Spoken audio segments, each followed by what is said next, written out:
minuto, pessoal. Opa, Paulo. Tudo bem, meu caro? Boa noite, Paulo. Boa noite. Não sei se o pessoal tá aí com a altura do som, se está legal, as pessoas poderiam comentar como é que está o som aí. Eu estou ouvindo baixo. Como é que está meu som aí? Tá bom? Eu consigo ouvi-lo talvez um pouco baixo. Você me ouve bem? Estou ouvindo razoavelmente bem. Talvez se fosse um pouco mais alto, fosse melhor. Eu posso falar um pouco mais alto? Paulo Peixoto é um especialista em gestão de vendas, processos de vendas. Ele vai tratar desse assunto hoje, do tema. Paulo é um carioca que morou em Maceió há um tempo e agora está voltando a Maceió. Está com a filha, que ele fica indo e voltando. Foi meu colega de trabalho na Shell Petróleo nos idos de 1980. Ele tem uma vasta experiência nesse segmento, nessa área. Eu acho que ele tem muito para contribuir com os empresários, com as empresas do estado de Alagoas, com seus conhecimentos na área de gestão de processos de vendas. Paulo, a palavra é sua, meu amigo. Estamos aqui para lhe ouvir. Ok. Obrigado. Boa noite àqueles que estão assistindo. Eu, como de costume, vou me apresentar rapidamente. Meu nome é Paulo Peixoto.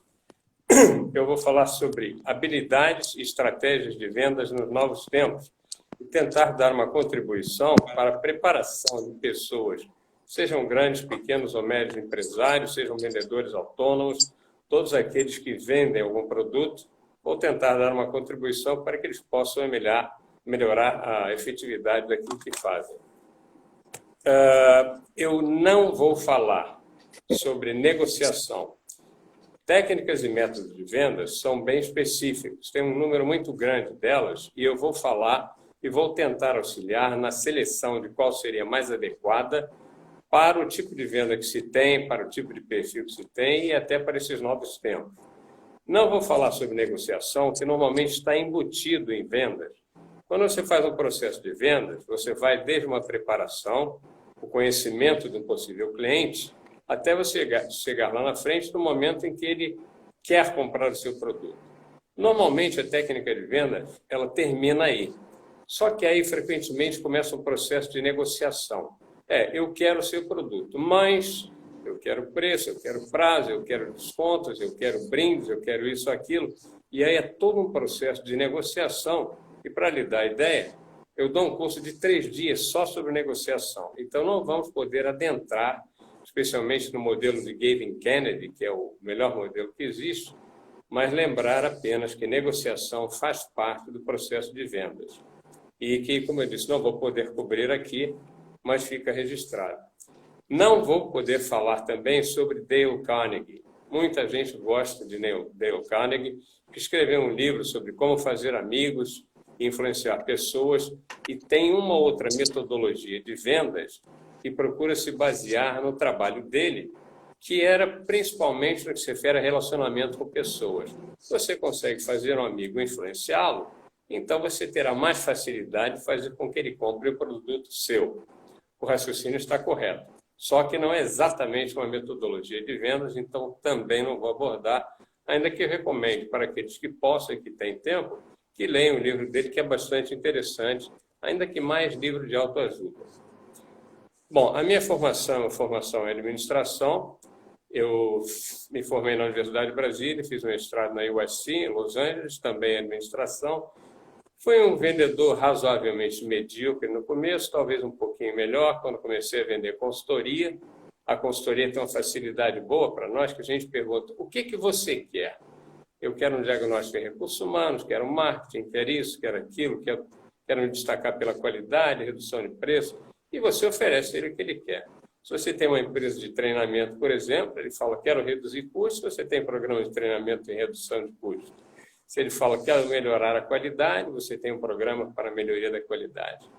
Acontece que isso daí não ocorre sempre nas empresas, como vamos ver. Você tem um produto e você não tem essa facilidade, essa flexibilidade. Mas, enfim, eu fui um pouquinho melhor quando tratei de vender produtos que eu conhecia mais e com os quais eu me dava bem. Mas eu acho que eu me dei melhor ainda foi quando comecei a fazer treinamento na área de vendas e marketing, fiz para 4 países para New Holland e fiz diversos outros trabalhos também. Bem, e eu sou hoje consultor, palestrante e trabalho como coach e mentor. Então, essa é a minha apresentação. Vocês sabem agora um pouco sobre mim e eu tenho um projeto chamado Velho é a Sua Mãe.com.br e é também um canal do YouTube.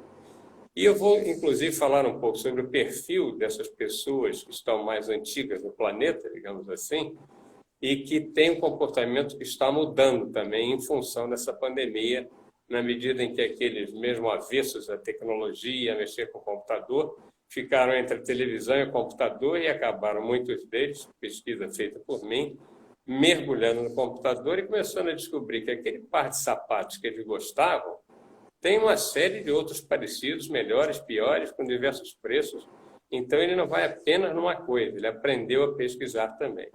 E o Velho é Sua Mãe é um projeto meu que é para procurar acabar, derrubar com preconceitos, discriminação e até violência contra pessoas de mais idade, quando a gente sabe que um prêmio Nobel de Química do ano passado ganhou esse prêmio em 97, tem mulheres correndo maratona com 90 e poucos, o homem que mais investe no mundo, Warren Buffett, tem 89, então a idade não é o problema, mas esse é um tema que eu vou deixar para uma outra oportunidade. Mas é um projeto que eu tenho muito carinho por ele. Eu não sei o seu perfil, eu não sei quem está me assistindo. Como eu disse, pode ser grande, médio, pequeno empresário. Não faço ideia de quem me assiste. Mas eu imagino que é todo aquele que possa ter um produto para ser vendido, um bem para ser vendido, um serviço, e que ele possa ser de grande a pequeno ou mesmo um autônomo. Então, eu vou procurar usar um linguajar e um sistema de comunicação que seja tranquilo para todo mundo e não fique um negócio acadêmico, rançoso e até meio chato. Bom, independentemente da época, outro cenário, metodologias e técnicas para levar produtos a um cliente vão existir sempre. Isso eles vão existir porque eles são necessários. E nós temos que procurar conhecer essas metodologias, essas maneiras de levar o produto ao cliente, bem como o perfil do cliente, porque eles são diferentes. E aí é interessante, o nosso perfil também, porque às vezes certas metodologias de vendas vão ser mais naturais para nós, algumas delas são muito incisivas para quem tem um perfil, digamos, dominante, e outras são mais suaves, mais amistosas para quem tem um perfil daquele que é mais influenciador do que dominante. Então, vamos conhecer essas técnicas e metodologias de vendas e ver quais delas que a gente tem mais facilidade ou deveria utilizar melhor. Bom, após esse período de descanso forçado, digamos assim, aqueles prospects, compradores potenciais, eles vêm muito mais preparados. Gente que olhava um produto qualquer e desistia, de repente vê que eles abundam na internet, aparecem com uma frequência enorme. Até quando você procura um produto só, de repente aparece embaixo, você poderia se interessar também por... E aí aparecem vários produtos concorrentes, que têm algumas características diferentes, preços diferentes, etc. Então, esse cliente, esse prospect que vem, ele vem sabendo que existem muitas alternativas. Inclusive aquele, entre aspas, meio preguiçoso, que ia direto no primeiro produto, e isso vai mudar bastante. Então, eles tiveram muito tempo para conhecer diversos produtos. E métodos e técnicas de vendas terão que ser mais robustos também, porque o convencimento dessas pessoas não vai ser tão fácil. Métodos e técnicas de vendas existem há muitos e muitos anos. Alguns brincam e dizem que existem desde o tempo dos antigos egípcios. Mas algumas dessas abordagens, que são mais antigas, devem ser vistas, inclusive hoje, com um certo carinho, vamos dizer. A mais antiga dessas modernas chama-se AIDA. AIDA é um acrônimo. Um acrônimo é uma palavra feita com as iniciais de outras palavras. A, atenção, I, interesse, D, desejo e A, ação. Então, formamos a palavra AIDA com as iniciais dessas 4 palavras. A AIDA existe há mais de 100 anos e se você procurar no Google, você vai encontrar hoje treinamento baseado no AIDA. Desculpe. Então, é uma coisa bem robusta que vem até hoje. Paulo, Pois não? Só para poder aqui ajudar, que nós já passamos de 100 pessoas assistindo aqui a live, viu, Lúcio? O pessoal está adorando aí. E é só para dar um toque, muita gente boa, de empresários. Vamos ter aí corretores, mas empresas, empresários, autônomos. Está entrando muita gente. Está muito agradecido a todo mundo que entrou aí. Mas vamos lá. Você estava no AIDA. Isso. Bom saber que tem bastante gente e eu espero que depois, inclusive, possam fazer as perguntas que achem necessárias para esclarecer dúvidas que possam aparecer. Eu vou pedir, Wagner, que você depois fale um pouquinho mais alto, que eu não ouvi tão bem. Eu consegui entendê-lo, mas me esforçando. Ok. Consegue me ouvir bem? Eu estou ouvindo bem. Ok. Então, eu falei sobre a AIDA, a metodologia mais antiga. A segunda metodologia, que é extremamente robusta, foi criada pela Xerox há 60 anos e hoje ela ainda é muito intensa, é o PSS. Também é um acrônimo de palavras em inglês, Professional Selling Skills, ou habilidades profissionais de vendas ou do vendedor. Esse segundo método que foi criado, ele é ainda hoje, como eu disse, um dos mais utilizados, e ele tem uma característica que ele é muito focado na venda. Não há uma preocupação maior com o cliente. Você tem a metodologia e você usa para vender. Você tem um produto e você quer tocar em cima do seu cliente. Eu falei no começo sobre a consultoria, que se a empresa quer reduzir custos, eu tenho um programa para isso, de treinamento.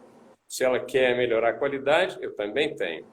Mas o PSS é aquele que você não tem alternativa. Eu só tenho redução de custos. Então, eu vou pegar e vou usar o PSS e vou colocar tudo de bom que esse produto tem. Ele serve, inclusive, para isso. Nós vamos falar um pouquinho mais sobre ele adiante. O PSS vem depois seguido pelo SPIN, que é outro americano, um pouco mais recente, e tem uma característica. O PSS, em organizações em que os vendedores nunca foram treinados, ele dá um ganho que pode chegar a 50% nas vendas. Então, se os vendedores vendem X, eles passam a vender até 50% a mais depois de passarem pelo treinamento do PSS. Isso é estatística americana que faz muito isso, nós não fazemos, mas é de pesquisa realizada em empresas e constatando fatos, não opiniões.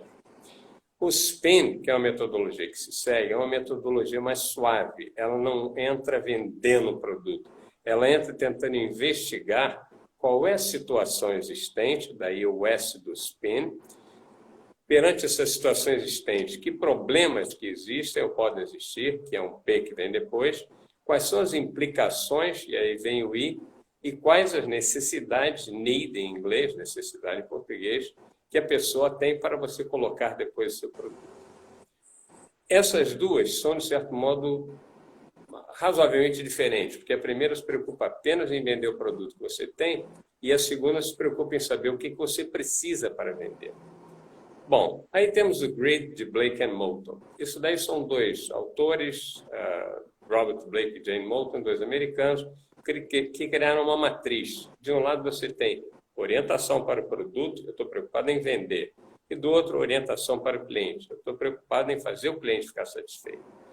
Então, a gente diz que o PSS é o produto, eu quero vender o produto. E o SPIN é preocupação com o cliente, eu quero saber o que ele quer. E eles dizem que o ideal é você conseguir botar uma reta aí no meio, você se preocupar com o cliente, mas ao mesmo tempo se preocupar com a venda. São modelos ainda teóricos, nós vamos chegar um pouco mais à frente sobre como é que a gente pode utilizar isso, apesar de que, em se tratando de uma live curta, nós estamos apenas trocando informações, não é um treinamento. Bom, e aí temos a venda estratégica, que é aquela venda em que você procura descobrir para onde a organização vai. Voltando àquele exemplo do treinamento, a organização é como era a Shell no passado, imagino que ainda seja, muito focada na qualidade. Se eu sei que ela é assim, eu vou lá para vender qualidade, um programa de melhoria da qualidade. Ou se, como era a ESSO, que era uma empresa que a gente dizia que ela era no osso, ela segurava o quanto podia, e eu não vou tentar vender qualidade para ela a alto custo, eu vou tentar vender preço, e vou tentar vender, então, como trabalhar em cima de custo. Então, veja, na venda estratégica, você procura conhecer bem o seu cliente, no caso, a empresa. Mas até se você for vender um imóvel e você conhece um casal, você tenta descobrir qual é a visão de futuro deles. eles querem ter 2, 3 filhos daqui a 2, 3 anos. E aí você pode cogitar de oferecer um imóvel e oferecer como um benefício que eles vão poder ter ali um lugar em que tem espaço para as crianças no apartamento, tem espaço para as crianças no condomínio, eles vão ter vizinhos que são pessoas agradáveis, vão poder ter um futuro, isso. Ou seja, você está vendendo na venda estratégica, nesse strategic selling, você está vendendo de acordo com aquilo que ele vai querer no futuro, bem diferente das outras metodologias. Você vê que cada uma delas tem o seu ponto forte, aquilo em que ela se apoia mais. E a última dessas que eu quero falar é aquela que, aparentemente, pelo que eu tenho lido e acompanhado, deverá ser a que vai vingar um pouco mais após a tal da pandemia, que é a venda consultiva ou consultative selling. A gente vê muita gente falando, eu sou consultor de vendas, mas na maioria dos casos as pessoas usam porque acham que falar vendedor não pega muito bem, falar sou vendedor. O que não tem nada a ver, porque é uma profissão importantíssima, desde sempre.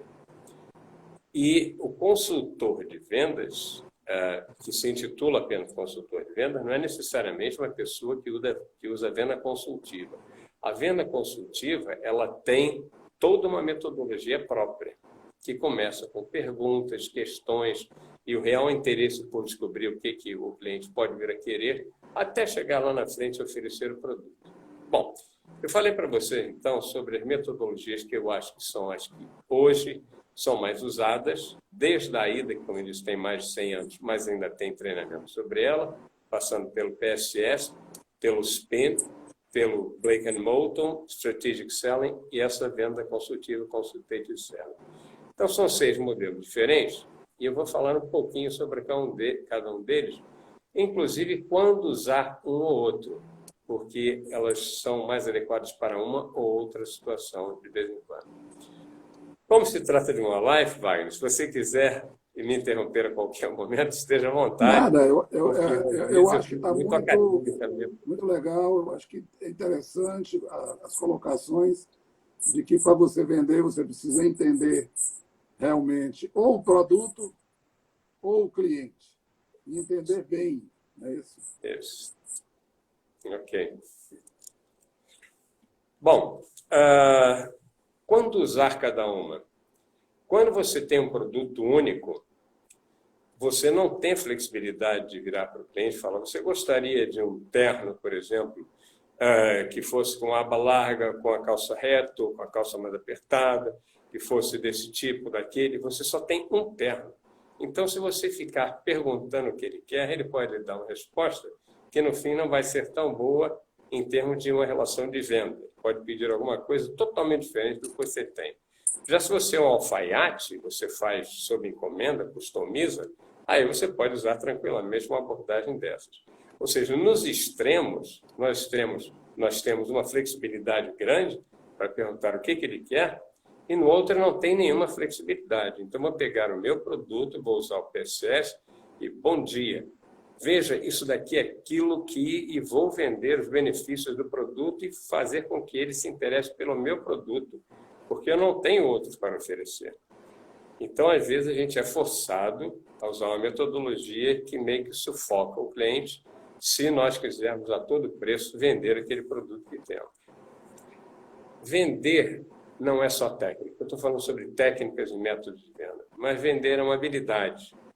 É como andar de bicicleta. Você pode ler tudo sobre bicicleta, ficar me ouvindo falar 3 dias sobre andar de bicicleta, ver um monte de vídeos, subir na bicicleta e levar um tombo, porque ela exige que você vá praticar, você vai meio caindo, como acontece com natação também. Você pode ler tudo, mergulhar na piscina e vai ter um problema muito sério.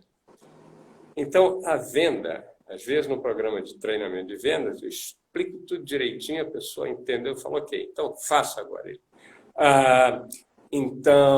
E dá aquela travada, porque você tem que praticar. Então, eu estou falando para vocês sobre técnicas e métodos de venda, mas lembro que é necessário desenvolver a habilidade de fazer as próprias vendas quando você estiver se preparando para isso daí, para vender propriamente. Bom, a AIDA, então, como eu comentei, é uma visão fechada. Eu tenho que atrair atenção, eu tenho que despertar interesse, provocar o desejo e levar a ação. Muito simples. Por quê? Se a pessoa não me dá atenção nenhuma, eu estou tentando conversar com ele, não pode ir falando e fica digitando alguma coisa, pode ir dizendo, e atende uma outra pessoa, eu não vou conseguir nada. Um exemplo muito bom é aquele que a gente vê no jornal, às vezes, 2 anúncios. Um deles fala sobre professores excelentes que dão matéria X, Y, etc., num curso preparatório para concurso. Em princípio, não estou interessado, nem olho. Aí do lado tem um anúncio dizendo, ganhe 30 mil reais por mês, com tranquilidade. Olha, isso vai despertar meu interesse, vai me levar, vai provocar minha atenção, vai atrair a minha atenção. São 2 maneiras diferentes, mas atrair a atenção então, é a primeira coisa. Depois, provocar o interesse, redigir de uma maneira tal que a pessoa continue lendo e até provocar o desejo dele virar e falar, isso daí eu gostaria. E daí levar à ação. Levar à ação significa fazer com que ele se movimente. Hoje, às vezes a gente lê um anúncio e no final diz o seguinte, põe o seu telefone aqui que nós lhe ligaremos. Um anúncio que a gente lê na internet. Você só deixa o telefone. Isso é levar à ação. Ou seja, você só fez isso e a empresa entra em contato. Algumas vezes tem um anúncio qualquer que atrai atenção, desperta interesse, provoca desejo, e aí você começa a procurar como é que eu falo com essa empresa. Não tem e-mail, não tem telefone, não tem nada, que é um absurdo, mas existe. Então ainda é meio seca, meio simples, mas são 4 coisas que são críticas, desde atrair atenção até levar à ação. Como é que ele fala comigo? Como é que ele fecha o negócio? Então, como eu disse, é a primeira mais simples e tem esses 4 passos. É uma visão para venda, não é um ciclo completo. Existe uma outra, chamada 7 passos, que trata mais ou menos disso, e eu não vou querer me adentrar muito nela, e ela começa com planejamento e preparação. Então, ela vai um pouco antes e vai até o fim com negociação.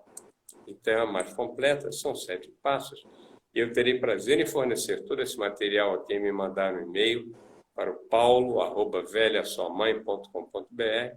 Eu encaminho material porque eu estou de vez em quando olhando aqui para o lado, porque eu estou colando dos meus slides, como habitualmente eu faço.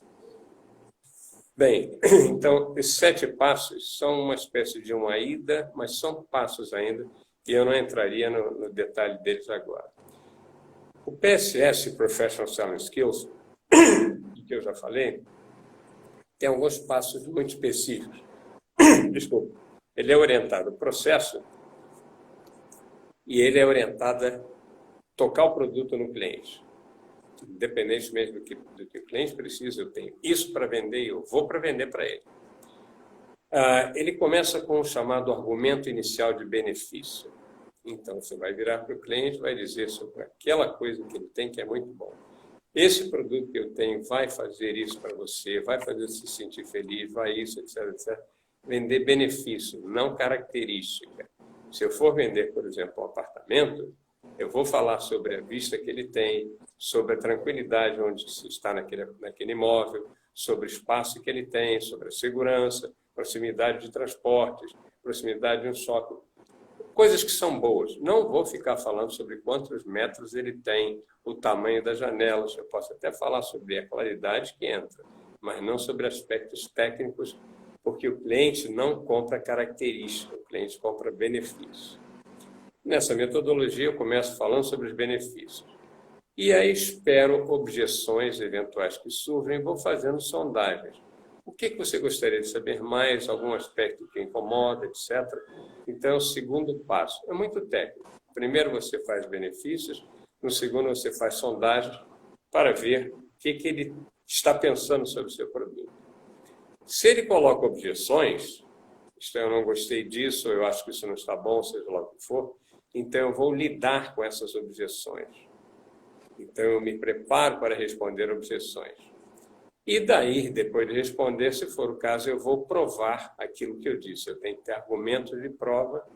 E, finalmente, quando ele concordar comigo com alguma coisa boa, eu vou elogiar a postura dele concordando, ou vou dizer que ele está indo muito bem com certas opiniões que se encaixam naquilo que eu quero vender.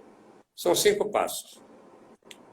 Tratar de benefícios, tratar de verificar qualquer dúvida, qualquer problema, objeção que ele tenha, lidar e responder essas objeções, dar argumentos de prova, provar aquilo que eu afirmei, e chegar aos argumentos de apoio, que é para que ele se sinta bem na decisão de eventualmente comprar o meu produto. Veja, isso são os 5 passos dessa metodologia, que é do PSS. Como eu disse, ela é muito focada no produto. Eu não quero muito saber se o cliente vai realmente ficar feliz. A minha preocupação é vender. E é uma das mais robustas que existem. O SPIN, ele tem um jeito diferente de ser. Então, você, quando chega, você vai procurar descobrir a situação, falar sobre problemas decorrentes dessa situação, as implicações negativas e as necessidades que ele tem. É chamado também de bata e socorra, hurt and rest, ou seja, você vai apontar problemas dele, os incômodos que ele tem, para no final falar, mas a solução é esta. Então, você aponta aquilo que você acha que resolve o problema dele. É um método aberto, ele é de investigação e ele é mais focado no cliente. E tem, comprovadamente, um percentual que se aproxima de 20% de aumento das vendas quando você coloca essa metodologia para quem ainda não a conhecia numa organização qualquer. Bom, essa metodologia, como eu disse, ela é mais dirigida para o cliente. Você, em princípio, procura descobrir a situação. Agora, o que acontece é que ela frequentemente é manipulativa. Então, eu tenho uma furadeira para vender, eu não chego e falo, como seria no PSS, essa é a melhor furadeira que tem. Ela vai lhe trazer o benefício de fazer buracos tais e tais. Eu vou virar e vou conversar sobre ele, sobre o espaço que ele tem para colocar os seus produtos na loja. Quando ele serve de fato, ele tem uma situação aí que não explora bem todo o espaço que tem.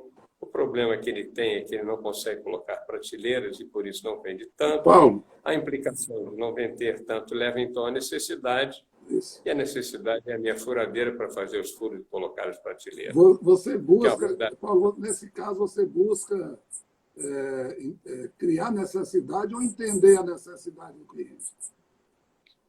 Eventualmente, eu faço ele ver que ele tem uma necessidade que ele não percebia. O que acontece é que a metodologia ela é mais amistosa e tem gente que diz que ela é manipulativa. Ou seja, a pessoa não precisava realmente das prateleiras. Você enfatizou muito essa situação dele precisar para você vender a sua furadeira. Então, você, de fato, está procurando um problema que ele tenha, mas você está exacerbando um problema que é desse tamaninho, você aumenta para poder colocar o seu produto. Então, ela é mais orientada para o cliente, mas alguns vendedores vão forçar a mão um pouquinho para dar a impressão de que tem um problema maior do que de fato é, e ele ser obrigado em termos, né? Ele ser levado a comprar o produto que você tem. Ela é mais orientada para o cliente, você pergunta o que ele precisa, mas você já tem de todo modo o produto que você quer colocar depois. Você termina induzindo ele para chegar. Induzindo ele a comprar. Eu diria que tanto na primeira, no PSS, quanto nessa metodologia, você tem o produto que você quer vender para ele. É diferente de você deixar ele escolher um produto qualquer e, de repente, virar e falar o que eu quero é um fogareiro. Não tem nada a ver com a furadeira que você tem para vender. Então, você é mais amistoso, você leva em consideração o relacionamento para colocar aquele produto que você tem. Lógico que se você tem diversos produtos, a situação fica mais tranquila. Mas a gente sabe que nem sempre é assim. A gente volta e meia tem uma limitação dos produtos que tem para vender. De todo modo, a outra metodologia ela é muito forçada em cima do produto e essa você conversa com o cliente até chegar ao produto. Bom, então, quando você vai usar cada técnica e cada método, como eu disse, você pode ser mais focado no cliente, você pode ser mais focado no produto, e aí você vai selecionar a metodologia de acordo com a situação e, às vezes, de acordo com o seu próprio perfil. Eu não estou controlando muito tempo. Não, você ainda tem aí uns 8 minutos. Tenho 8 minutos? Você tem, ainda falta tempo para a gente discutir.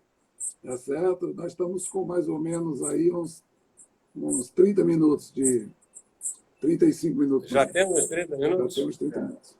Ok. Bem, dessas duas, então eu falei da venda estratégica, que a venda estratégica tem essa característica. Antes de você ir no seu cliente, você tem que estudar o perfil do seu cliente. Se for uma empresa, você quer saber se é uma empresa preocupada com crescimento, preocupada com solidificação do que ela já tem, preocupada com custo, com isso, com imagem, seja lá o que for. E isso serve também quando você está tratando de um cliente pessoa física. O que ele quer para o futuro dele? O que ele está pensando? Às vezes até uma pessoa que você vai colocar um produto qualquer e ele, a gente fala sobre biology, ou seja, é a psicologia de compra dele, é o método de compra dele. Ele quer alguma coisa porque vai lhe dar prestígio, ele quer alguma coisa porque é mais barata, ele quer alguma coisa que funciona muito bem, tem qualidade. Ou seja, qual é a maneira que ele compra? Isso está no perfil dele.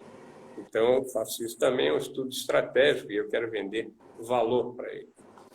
O Consultative Selling é foco na interação e no cliente. E aí, realmente, ela é mais apropriada quando você tem a possibilidade de fato, atender o cliente. Você perde a venda, mas não perde o cliente.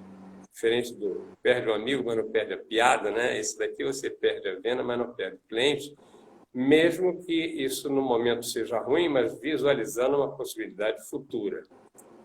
Então, essa metodologia, ela provavelmente vai ser mais necessária a partir de agora, porque é uma venda um pouco mais técnica. Você vai ter talvez uma dificuldade de forçar a venda de um produto qualquer, quando o cliente sabe, como eu falei no começo, que ele quer um determinado par de sapatos, mas ele sabe que existem diversos outros pares de sapatos que são semelhantes e que tem alguma vantagem aqui ou ali, ou que tem um preço melhor ou pior, prazo de pagamento, entrega, seja lá o que for. Então, ele vai vir muito melhor informado depois desse período em que ele está enfiado no computador. E eu tenho visto gente que nunca olhou para computador em tempo algum, amigo meu de quase 70 anos, e de repente está falando sobre pesquisa na internet para cá e para lá. Então, essa metodologia de trabalhar como uma consultoria, isto é, procurar atender o que o cliente quer, eu acho que ela vai ser mais necessária. E ela significa ouvir a necessidade do cliente. Ouvir de verdade. A gente sabe que há uma contradição entre o que o cliente diz e o que o vendedor diz. Vários vendedores falam, eu sempre ouço muito meu cliente. Cerca de 85% dos vendedores diz isso. 30% dos clientes diz isso. Ou seja, não há uma concordância. Mas então, ouvir a necessidade do cliente. Não fazer pressão para a venda. O cliente já vem meio preparado. Se fizer pressão, ele vai recuar. Obter as informações relevantes e oferecer o que ele quer e precisa. Em princípio, não é pedir demais conduzir dessa maneira. Desde, como eu falei, que você tenha produtos a oferecer. Se você não tiver produto a oferecer, você também vai sacrificar a venda e vai ganhar um possível cliente futuro, para que num momento qualquer lá na frente ele venha comprar. Mas o que aconteceu nesse cenário, no perfil do cliente, é acesso sem precedentes à informação. Ele mergulhou na internet. Disponibilidade dessas informações que ele procurava e encontrou. Ceticismo aumentado. Ele acaba descobrindo que certas coisas não eram tão boas quanto ele pensava. Tem muitos avaliadores envolvidos. Desconfiança crescente, aversão a riscos e queda da lealdade e da fidelização. Porque eles começam, como eu disse, a descobrir que não era só aquilo que existia, existiam outras possibilidades. Então, a confiança, a autenticidade, a clareza vão ser muito mais fatores importantes na relação entre aquele que vende e aquele que compra. Eu gostaria de colocar rapidamente alguma coisa com relação a perfis. Nós temos perfis de pessoas que são perfis mais fortes, que a gente chama de pessoas dominantes. E essas pessoas, normalmente elas sabem o que querem ou pensam que sabem o que querem, são um pouco mais difíceis de lidar. Quando a gente se defronta com um cliente desse tipo, a gente não pode usar um PCS e tentar forçar uma venda em cima, porque vai ter problema. Então, a gente tem que se ajustar. Tem outros que gostam muito de conversa. Ele não vai comprar de você enquanto você não fizer um aporte adequado, enquanto ele não sentir que você é uma pessoa legal, uma boa pessoa. Então, você tem que dar uma outra abordagem.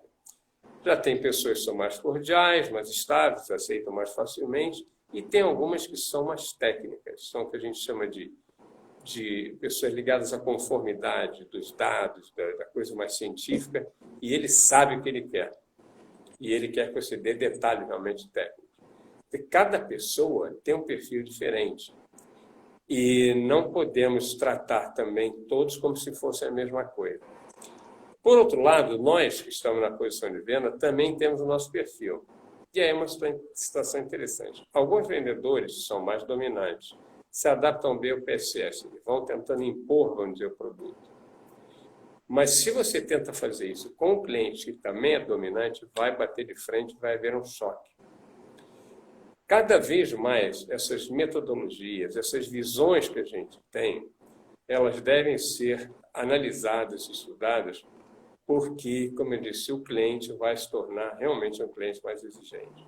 Esse tempo forçado na frente da televisão, que acaba cansando, e depois descobrindo o tal do Google e começando a passear para cá e para lá, e aí ele se interessa por um produto e de repente aparece no Facebook dele, e ele nem sabia, mas o Google pegou o interesse dele e botou os concorrentes para aparecerem. Isso daí vai abrindo muito a cabeça das pessoas. Eu comprei recentemente um telefone na Amazon e eu fui lá pesquisar o telefone, tinha opinião de técnicos no assunto e opinião de pessoas que compraram. Então, eu vejo muitas opiniões e eu começo a saber melhor sobre os produtos. Então, o cliente virá melhor preparado, o cliente não virá tão fidelizado, essa fidelidade vai cair e a gente deve estar preparado para isso daí. Paulo, você falou em fidelização ou estudar mais o cliente. Então, acho que talvez, antes de começarmos qualquer processo de venda, acho que talvez a principal estudo que nós deveríamos fazer é com quem nós estamos tratando, né? Que tipo de cliente é esse? Quer dizer, o papo inicial, tentar conhecer a posição do cliente, a postura do cliente é mais importante do que você sair tentando vender.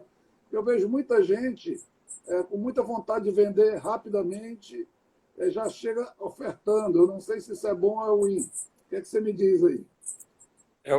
Esse é o PSS. Você nem conhece o cliente, você chega lá tentando colocar o produto. Foi criado pela Xerox há 60 anos. Mas você falou que aumenta 50% as vendas com o PSS. Aumenta 50% as vendas. Mas para esse novo perfil do consumidor, porque essa pesquisa foi feita no passado. Certo. Você pega uma organização cujos vendedores nunca foram treinados da PSS, eu fiz isso na New Holland e o resultado foi de 50% para cima. Mas eles não tinham tido treinamento nenhum e era um perfil de cliente um pouco diferente. Esse novo perfil do cliente, eu acho que vai criar um problema sério para aquele que vem, como você falou, traz o produto, não quer nem saber quem é o cliente, vai tentando vender o produto. Porque aquele cliente que existia antes não era bem informado, ou não tão bem informado quanto esse de hoje. É um fenômeno interessante, mas fez com que a pessoa que gostava de dar um passeiozinho no shopping e aqui e ali, e não gostava de ficar mexendo com a internet, de repente descobriu a internet. Então esse perfil vai mudar. Haverá quem compre, mas vai ser um pouco mais difícil. Eu me lembro há muitos anos, a minha primeira mulher, cheguei em casa ela chorando, com o talão de cheque vazio, e tinha dado todos os cheques pela tarde para comprar uma enciclopédia, que eu não queria, não precisava, não tinha de botar e não tinha como pagar. Mas o vendedor era uma fera. Era um PSS puro, chegou lá, ela ficou tonta, acabou comprando. Esse tipo de vendedor eu acho que não vai ter mais sucesso. E, além disso, ele vai se queimar para o futuro. Então, a ideia dessa venda consultiva é, de fato, tentar entender o cliente, não como no spin, que a gente às vezes manipula para enfiar o nosso produto, mas até renunciar à venda no momento, para conseguir tê-lo mais lá na frente. O cliente fiel antigo, com essa quantidade de informações que tem agora, ele vai começar a recuar um pouco e vai começar a abrir o leque de perspectivas para buscar aquilo que é a melhor coisa para ele. Eu acho que essa venda consultiva deverá ser bastante usada, ainda que às vezes você encontre aquele cliente que ele Você tem o produto, ele não sei se compra, não compra, etc. Aquele super indeciso, que você, tendo conhecido bem o cliente, você pode até forçar um pouco a venda, levá-lo à compra, sabendo que ele vai ficar feliz depois. O que não deve ser feito, que até não é muito ético, até, se você tentar empurrar um produto que você sabe que não vai atender a necessidade dele. Ok. Mas eu concordo com você. Eu acho que a informação é tudo. E eu acho que as pessoas mais informadas vão precisar de vendedores mais preparados. E para você se preparar, eu acredito que você tenha que se especializar mais em cada tipo de produto. A gente, no meu caso, né, no nosso setor, o homem de venda que vende 300 tipos de imóveis, eu acho que ele vai se perder um pouco, porque o cliente vai saber demais do produto. E aí, se você não estiver muito preparado para defender aquele produto que você vai vender, você vai enfrentar um cliente mais preparado do que você. E isso é um problema, porque se você não ganha a confiança das pessoas, você não traz um bom resultado de vendas. Eu acho que as pessoas têm que escolher o que é que ele quer vender, o que é que eu vou me preparar e qual é o meu foco, qual é o meu direcionamento para trabalhar o meu produto. Senão, você vai querer ser um generalista, e eu acho que o generalista hoje, ou ele é muito bom de vendas, ele é um cara muito hábil em conduzir a negociação, ou ele vai se perder com a capacidade que o cliente tem hoje e o conhecimento que o cliente tem hoje. Assim, eu estava querendo colocar isso para você. Eu concordo com você. O cliente muito bem informado exige um vendedor melhor informado ainda, porque essa confiança veio sendo destruída na medida em que pela internet as pessoas verificam, poxa, eu comprei um celular assim porque a pessoa me vendeu e me disse isso, agora eu descubro que tem outros mais baratos e melhores, que eu podia ter pago assim, assim, assim. Então, cria uma desconfiança. Então, ele tem que primeiro ser honesto para conseguir criar uma relação boa, e segundo, ele tem que conhecer bem o que está vendendo, porque às vezes ele até tenta ser honesto, mas dá informação errada porque ele não está bem preparado. E lá na frente isso vai gerar a consequência que vai ser a desconfiança e perda do cliente. Informação é o que não falta para o cliente hoje, né? Eu acho que o corretor é aquele cara que vai perceber o perfil do cliente, buscar saber das suas necessidades, o vendedor, saber quais são as necessidades para qualquer setor. Se é sapato, se é roupa, saber o que é que o cara gosta, onde é que ele gosta de frequentar, que tipo de roupa ele mais se adapta, mais gosta, se é uma roupa mais apertada, se é mais confortável, assim como um imóvel, assim como um carro. Eu acho que realmente você tem razão. Pelo número de informação que o mercado vai oferecer ao cliente, você precisa ganhar confiança e ser um consultor. Não tem jeito, eu acho que vai ter que passar pela consultoria. A informação já existia. O que acontece é que as pessoas não tinham tempo, ou melhor, tinham alternativas melhores. Eu vou para a praia, vou ficar na frente do computador e, de repente, elas são obrigadas a utilizar essa abundância de informações que existe. Mas a informação estava lá. O que a diferença foi que a pandemia fez ele ir olhar as informações que existiam. Então, muda o perfil do comprador. Meu amigo Valnei aqui está me gozando do chapéu lá atrás, sabe? Eu deixei o chapéu lá atrás, meu amigo. É o chapéu do sol. Mas, Paulo, eu acho super interessante. Você ainda tem mais alguma coisa para colocar de algum processo? Que nós queremos entrar daqui a pouco nas perguntas aí, nas propostas. É muito importante saber, pessoal, se vocês, no que o Paulo está colocando, se vocês tiverem algum insight, alguma ideia na palestra dele, alguma coisa que vocês pegaram, vão usar isso no meu dia a dia. Se você tiver, coloca aí para a gente poder repassar para os outros ideias que vocês tiveram com as ideias que o Paulo passou, para que a gente possa interagir mais. E tem um aviãozinho aí embaixo, você clicar nele no aviãozinho, você pode chamar para compartilhar com outros amigos essa palestra e as futuras palestras que nós vamos ter. Né? A palavra é sua, Paulo. Seguindo aí a sua live. Perguntaram meu e-mail novamente. Pode mandar para o paulo@velhoeasuamãe.com.br. Ok, vamos lá para onde você estava, Paulo. Eu acho que a relação entre o vendedor e o comprador, ela tem que ser uma relação mais franca, aberta, honesta, sincera, em que se procure proveito para ambos. A ideia de simplesmente sair vendendo e sem tomar conhecimento do comprador e do que ele quer, ela é mais complicada hoje. Lógico, se você está vendendo um picolé, você não vai fazer um estudo do seu cliente, não faz o menor sentido. Mas a relação, ela deve ser e vai ser diferente a partir de agora, pelas razões que eu coloquei. Isso é o que eu acredito. Pessoal, quer mais alguma coisa, Paulo, para a gente colocar para a turma? Não, eu acho que seria isso daí. E negociação é um tema que eu não abordei. Se soubesse do tempo que a gente poderia ter, eu teria acrescentado. Mas a negociação, ela começa no momento em que a pessoa aceita o seu produto. E ela aceita e vira e fala, ok, mas eu queria, vamos dizer, no caso do imóvel, eu queria que você me entregasse pintado daquela cor, queria que modificasse essa porta, eu queria começar a pagar daquele jeito.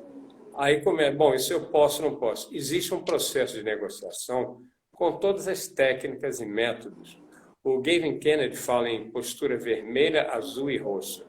Vermelho é aquele cara que entra para arrancar o seu couro. Então, tá, eu quero apartamento, eu quero isso, quero aquilo, E tem outro que entra que ele chama de azul, que é aquele, olha, eu posso pagar assim, assim, assim. Você pode me dar algo de volta? Ele diz que o primeiro é ser extremamente agressivo, você deve evitar e deve estar atento para ele. E você não deve ser o azul, porque de repente você oferece tudo que pode dar e o outro só quer mostrar que ele consegue mais. Então ele sugere um comportamento que ele deu a cor de roxo. Olha, se você fizer assim, assim, assim, então eu posso fazer aqui, não toma lá da cá. Estou falando isso muito rapidamente, muito superficialmente, mas existe uma metodologia que tem um livro dele chamado A Negociação Levada ao Extremo, Levada à Fronteira, The Negotiation Edge, em que ele trabalha isso muito bem. Eu dou curso, às vezes, de 3 dias só sobre negociação. Então, é um tema que é complementar e que o vendedor deve estar preparado para fazer isso também, porque a negociação, especialmente na sua área, eu tenho certeza que acontece bastante, com imóveis, com relação a pagamentos, trocas, etc., e esse processo de negociação também tem técnicas próprias para ele. Tem uma pergunta aqui da Thelma Brandão. Thelma, eu não entendi. Percepção do momento é que o cliente aceitou. Não perder a oportunidade, é isso? Se ele aceitou e não perdeu a oportunidade. Eu acho que o que ele está colocando aqui, Thelma, é que a venda, depois que as pessoas passaram a ter informação demais, ela passa por um processo de confiança, passa por um processo de você não ser só o vendedor, mas dar uma consultoria. E para você dar uma consultoria, ganhar a confiança do cliente, você precisa conhecer bem, para não estar vendendo algo que depois ele vai se sentir lesado.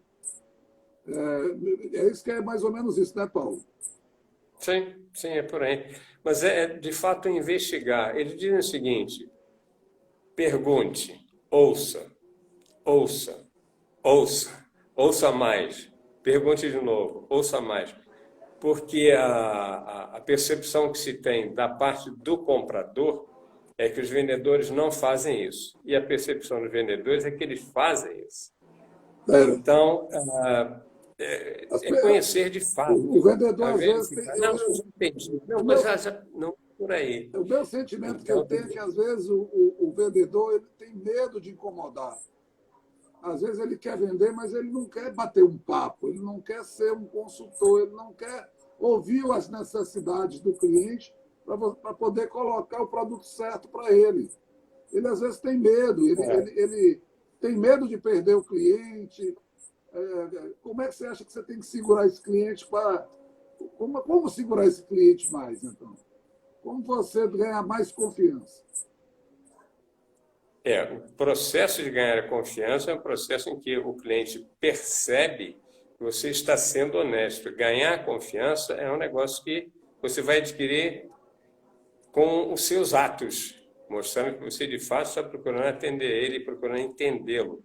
Mas, como eu disse, é um processo de ganhar a confiança. Então, uma maneira é essa, você vai ouvir e ele vai ter a certeza que você entendeu, e não que você saiu pulando etapas. Mas é um processo. Paulo, Ganhar confiança é um processo. Deixa eu lhe fazer uma pergunta. Nós estamos num estado que não é muito rico, as pessoas não têm um poder de compra muito grande, mas as pessoas sonham, né? As pessoas gostariam de... Sempre todo mundo quer comprar mais do que aquilo que pode, é natural. O sonho das pessoas é maior do que a sua capacidade. Que conselhos você poderia dar para os nossos empresários no estado de Alagoas diante dessa pandemia para que eles possam melhorar suas vendas? Essa é uma pergunta complicada. Para que eles possam melhorar as vendas agora. Na verdade, depende muito do tipo de negócio. Alguns negócios vão estar mais travados mesmo, outros talvez nem tanto. Por exemplo, a gente sabe que está havendo uma demanda cada vez maior por produtos de internet. A gente, inclusive, está fazendo uma live aqui e sabe que tem toneladas de lives sendo feitas. Então, algumas áreas aumentam a demanda. O dono da Amazon contratou 100 mil pessoas no mundo. Ele usou como uma oportunidade para crescer. Mas em outras áreas a gente sabe que tem empresas fechando. Então, eu acho que não tem uma receita universal para todo tipo de organização, não.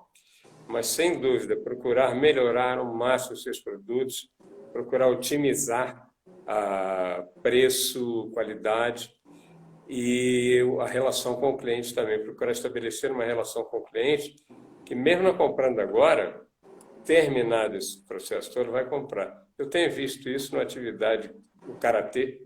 O que tem de live e de treinamento online pela internet, né, sem cobrar nada, é um negócio muito grande. Mas a expectativa dessas pessoas é que, no futuro, essas pessoas que assistiram aos treinamentos tenham adquirido uma confiança, uma simpatia por aqueles que apresentam e vão a eles. Então, talvez seja o caso de investir em ganhar confiança, ganhar um relacionamento, para mais na frente, quando as compras começarem a acontecer, elas serem lembradas com mais facilidade, mais frequência. Eu provoquei eu fiz essa pergunta, Paulo, em cima de alguns dados que você colocou. Na verdade, eu acho que os nossos vendedores precisavam de mais treinamento, de mais preparo. Sim. Eu acho que processo, vender, ele não é só um blá, blá, blá, como eu coloquei num texto. Vender é isso que você colocou, é um processo. Né? O matador é aquele cara que vai arrematar o problema.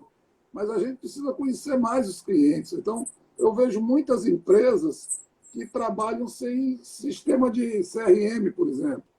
Sem um sistema de relacionamento, não sabe. Ele vendeu para o cliente e ele não sabe se relacionar com esse cliente no pós-venda. Ele não tem um processo de informação dos desejos. Né? Ele não sabe dos amigos dele que podem comprar. Então, eu acho assim, as empresas, as pequenas empresas, eu acho que deveriam procurar sistemas de CRMs. Né?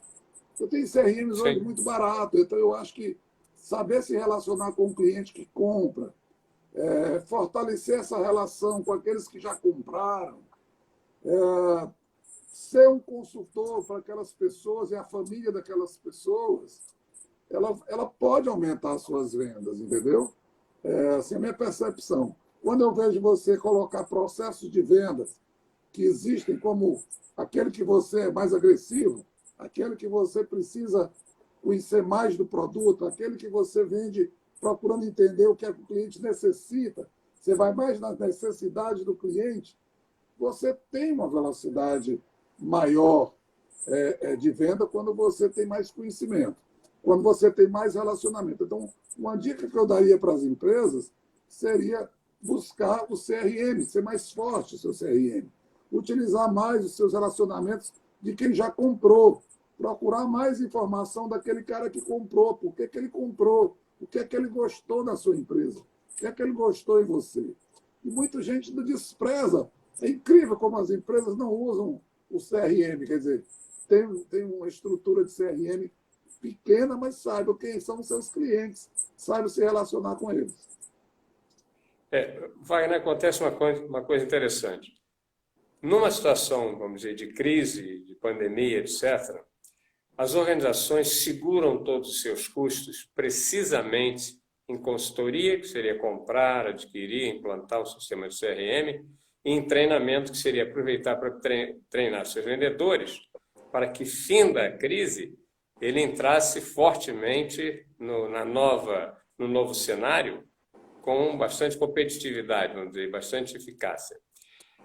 Mas eles, ao invés de se prepararem para o fim da crise, achei interessante essa colocação sobre o que fazer agora, ao invés de se prepararem para o fim da crise, investindo, como eu disse, preparando vendedores, preparando o seu CRM, que você se referiu, sistema de relacionamento com o cliente e outros, eles pegam e travam tudo isso. Então, terminada a crise, é que eles vão pensar em fazer alguma coisa.